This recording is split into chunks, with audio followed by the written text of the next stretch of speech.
Bonjour, donc Jérôme Gaudreau, enseignant ici depuis quelques années, notamment sur la partie lycée en métiers et arts de la pierre, en bac pro tailleur de pierre, parallèlement au Greta CFA sur la formation bac pro IPB, qui est une formation en apprentissage. Je suis un ancien élève de ce lycée où j'avais passé en son temps le CAP tailleur de pierre. J'ai travaillé dans différentes entreprises et pour des raisons de santé, j'ai bifurqué sur la voie de la formation et j'ai commencé en 2006 dans un CFA. J'ai commencé par l'apprentissage où j'ai travaillé pendant 10 ans. Sur des CAP, des BP tailleurs de pierre. Et la formation IPB auquel on va revenir a été créée en 2008 et j'ai pu bénéficier de cette formation-là dans l'établissement où j'étais. J'enseigne sur le bac pro métiers et arts de la pierre qui est en formation initiale, plus parallèlement à ça au Greta CFA sur le bac pro IPB qui lui est un apprentissage. En formation initiale, donc on a le public qui est présent, j'oserais dire, toutes les semaines et partent en formation en entreprise 22 semaines par an. Donc on peut voir des choses qui sont plus poussées. À l'inverse, ils ont une expérience en entreprise un peu moins importante, par définition. À l'inverse, la formation IPB qui, elle, est en apprentissage, apporte aux jeunes un plus, parce qu'ils bénéficient de toute cette expérience et cette variété qu'il y a sur cette formation-là en entreprise. Donc c'est complètement différent, quoi. La formation se déroule sur 2 lieux, en entreprise et au CFA.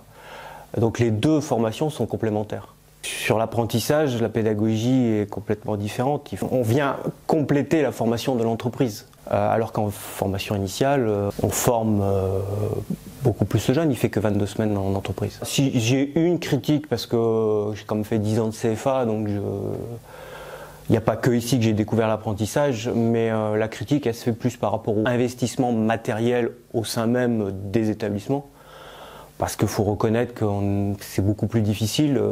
Jadis, c'était via la région. Donc c'est la critique que j'ai, où j'étais avant pour la formation sur les tailleurs de pierre. On attendait, les tailleurs de pierre travaillent aujourd'hui avec des machines à commande numérique, etc. etc. Dotation que je n'ai jamais eue.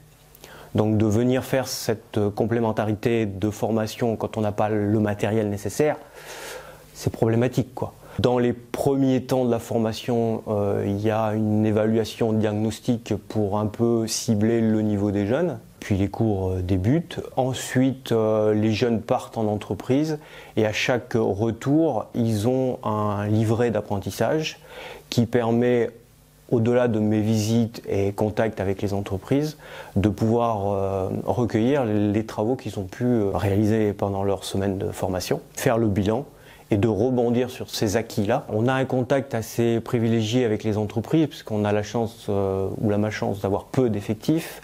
Ce sont des entreprises qu'on connaît parfaitement. Soit on a des contacts téléphoniques, soit on se déplace, les deux la plupart du temps. Prise de contact, des renseignements sur le chantier, aussi pour savoir comment ça se passe avec l'apprenti. Alors la formation IPB est une formation très complète, il n'y a aucun souci pour placer un jeune ensuite, suite à sa formation en entreprise. Les entreprises sont en demande actuellement sur ces métiers-là. Ils trouvent une place sans problème. La formation IPB est tellement large sur la rénovation du patrimoine bâti au sens large, historique ou pas d'ailleurs. Ils ont la possibilité d'intervenir sur tout le domaine de la maçonnerie, de la charpente et de la couverture. Donc ils ne rencontrent aucun souci pour trouver une place après. Dans certains cas, les entreprises nous contactent pour recruter des personnes. On a aussi des entreprises qui conservent les jeunes qui y avaient en apprentissage. Il y a des passerelles via des BTS, enveloppe du bâtiment, tous ces BTS-là, BTS bâtiment. Il y a les passerelles traditionnelles si on veut bifurquer sur la maçonnerie, ce qu'on appelle l'orgo, la maçonnerie classique, ou des passerelles via après compléter. Ça m'est arrivé une fois un jeune qui voulait parce qu'ils ont la maçonnerie, la charpente et la couverture à cette formation et qui souhaitait se perfectionner sur la charpente. Donc il s'était inscrit sur un CAP, je crois, de mémoire en charpente, pour être plus poussé, quoi. Que c'est un chouette métier. La rénovation du patrimoine bâti, on le voit, on l'a vu en 2019 avec un certain patrimoine qui a pu prendre feu. On a énormément de boulot, que c'est passionnant, que la profession a besoin de jeunes et que c'est un métier merveilleux.